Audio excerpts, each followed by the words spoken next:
हमारे चैनल में आपका बहुत बहुत स्वागत है। सभी को मेरा नमस्कार। रामनवमी की आप सभी को बहुत बहुत शुभकामनाएं। चैत्र मास के शुक्ल पक्ष की नवमी तिथि को रामनवमी के रूप में मनाया जाता है। इस दिन श्री राम के बाल रूप की पूजा की जाती है। ऐसा माना जाता है कि रामनवमी के दिन बाल राम की पूजा करने से संतान प्राप्ति के योग बनते हैं और संतान का भाग्य उज्जवल होता है। इसी कारण से ज्योतिषी में भी श्री राम नवमी का बहुत ही महत्व माना गया है। वहीं जितनी महत्वपूर्ण श्री राम की पूजा है, इस दिन उतना ही जरूरी है कि इस दिन से जुड़ी कथा का श्रवण करना। पौराणिक कथाओं के अनुसार त्रेता युग में जब रावण का अत्याचार बहुत बढ़ गया था, तब सभी देवी देवताओं ने भगवान विष्णु से उनके अवतरण की प्रार्थना की, जिसके बाद भगवान विष्णु त्रेता युग में श्री राम के अवतार में जन्मे। श्री राम का जन्म अयोध्या के राजा महाराज दशरथ के यहाँ हुआ था। कौशल्य नंदन श्री राम राजा दशरथ के श्रेष्ठ पुत्र थे। महाराज दशरथ ने पुत्र प्राप्ति हेतु यज्ञ आरंभ करने की ठानी। महाराज की आज्ञा अनुसार श्यामगढ़ घोड़ा चतुरांगनी सेना के साथ छुड़वा दिया गया। महाराज दशरथ ने समस्त मनस्वी तपस्वी विद्वान ऋषि मुनियों द्वारा वेद प्रकांड पंडितों को यज्ञ संपन्न कराने के लिए बुलवा भेजा। निश्चित समय आने पर समस्त अभिज्ञों के साथ महाराज दशरथ अपने गुरु वशिष्ठ जी तथा अपने परम मित्र अंग देश के अधिपति लोकपाल जमदग्नि ऋषि को लेकर यज्ञ मंडप में पधारे। इसी प्रकार महान यज्ञ को विधिवत शुभारंभ किया गया।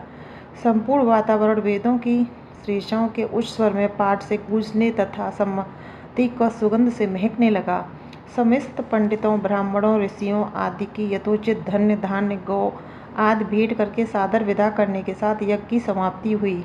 राजा दशरथ ने यज्ञ के प्रसाद चरा खीर को अपने महल में ले जाकर तीनों रानियों को वितरित करा दिया। प्रसाद ग्रहण करने के परिणाम स्वरूप तीनों रानियों ने गर्भ धारण किया। जब चैत्र मास के शुक्ल पक्ष की नवमी तिथि का पूर्ण वर्ष नक्षत्र रूप सूर्य मंगल शनि बृहस्पति तथा शुक्र अपने उच्च स्थानों में विराजमान थे, कर्क लग्न का उदय होते ही महाराज दशरथ की बड़ी रानी कौशल्या के गर्भ से एक शिशु का जन्म हुआ कि नीलवर्ण चुंबकीय आकर्षण वाले अत्यंत तेजमय परम कांतिवान वाणी सुंदर था। उस शिशु को देखने वाले देखते रह जाते हैं। इसके पश्चात शुभ नक्षत्र शुभ घड़ी में महारानी कैकेयी एक तथा तीसरी रानी सुमित्रा के 2 तेजस्वी पुत्रों का जन्म हुआ। संपूर्ण राज्य में आनंद मनाया जाने लगा। महाराज के 4 पुत्रों के जन्म के उल्लास में गंधर्व गान करने लगे, अप्सराएं नृत्य करने लगी, देवताओं अपने विमान से बैठकर पुष्प बरसाने लगे। महाराज ने उन्मत्त हस्त से राजद्वार पर आए भट्टचरण तथा आशीर्वाद देने वाले ब्राह्मण पर याचकों को दान दक्षिणा दी। पुरस्कार में प्रजाजनों को धन्य धान, दरबारियों को रत्न आभूषण प्रदान किए। 4 पुत्रों का नामकरण संस्करण महर्षि वशिष्ठ के द्वारा किया गया तथा उनके नाम रामचंद्र, भरत, लक्ष्मण और शत्रुघ्न रखे गए। आयु बढ़ने के साथ ही रामचंद्र गुणों में भी अपने भाइयों से आगे बढ़ने तथा प्रजा में अत्यंत लोकप्रिय होने लगे। उन्होंने अत्यंत विलक्षण प्रतिभा थी, जिसके परिणाम स्वरूप अल्पकाल में वे ही समस्त विषयों में पारंगत हो गए। उन्हें सभी प्रकार के अस्त्र शस्त्र को चलाने तथा हाथी घोड़ा एवं सभी प्रकार के वाहनों की सवारी में उन्हें असाधारण निपुणता प्राप्त हो गई। वे निरंतर माता पिता गुरुजनों की सेवा में लगे रहते थे। उनका अनुसरण शेष 3 भाई भी करते थे।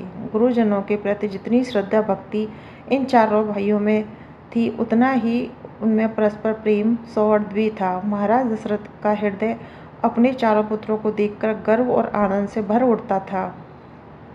ऐसा माना जाता है कि राम नवमी के दिन श्री राम के जन्म की कथा जो भी कोई गर्भवती स्त्री या दंपत्ति सुनते हैं, उनकी संतान प्राप्ति की इच्छा पूरी होती है और संतान का भविष्य तेजमय होता है।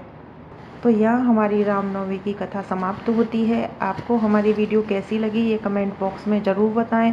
वीडियो पसंद आई हो तो चैनल को सब्सक्राइब करें, वीडियो को लाइक करें। राधे राधे। रामनवमी की आप सभी को बहुत बहुत शुभकामनाएं।